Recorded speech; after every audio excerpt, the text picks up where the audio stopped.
there was a lot of emphasis on personality and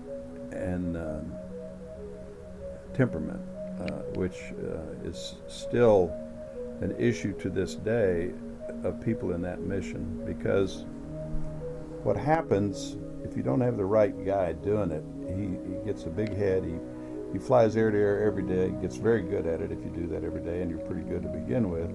So you can go up and kick anybody's ass any day of the week and come back and just rub their nose in it, and very negative learning outcome from that situation. The guy gets defensive, and so what they have to be able to do is go up and hold back the punches, tie one arm behind themselves, and make the guy learn and not kick his ass.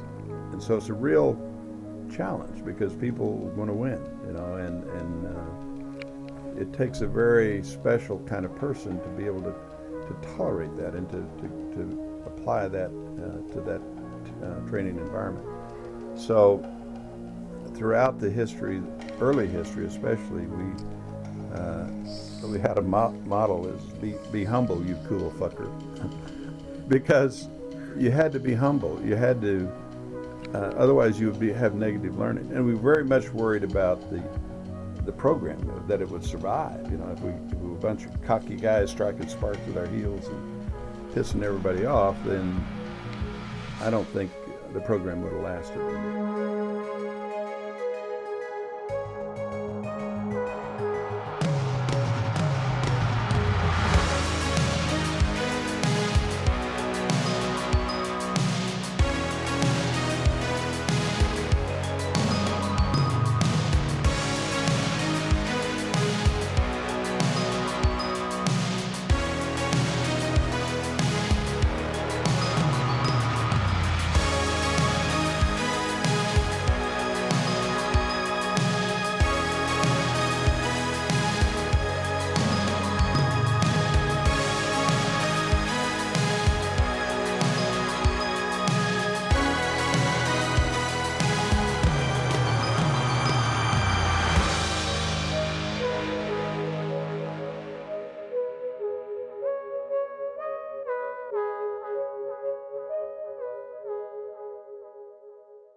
Well, the F-5 would be the closest to the MiG-21 in size and performance, but they couldn't get their hands on the F-5 right away, so they started the Aggressors with the T-38, and the idea was to replicate MiG-21 and create some new tactics to counter the MiG-21.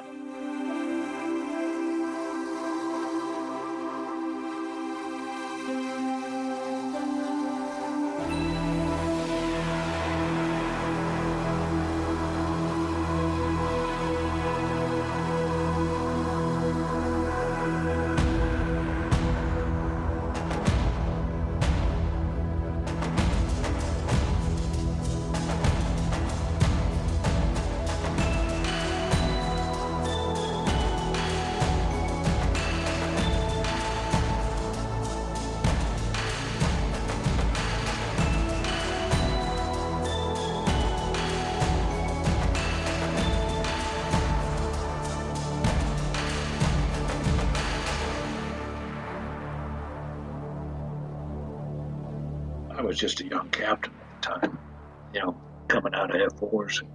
And then Randy O'Neill called me in his office and said, "Hey, I'm going to send you to a place. I can't tell you where, when, or what it's all about, but can't tell anybody about this." And so he's the one that got me into the MiGs. I felt very privileged and honored,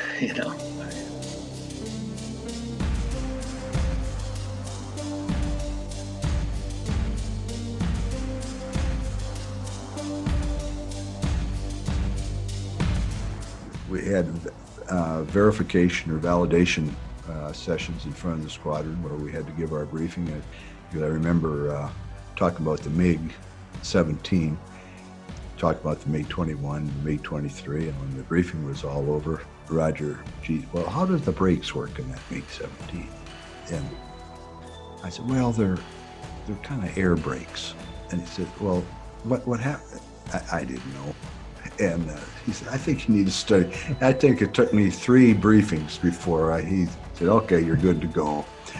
God bless him, because when I left, after briefing him and the rest of the squadron on those things, knowing that I passed their muster, I knew I could go to any squadron that didn't know 1/10 of the stuff that they knew, be confident and give a good briefing.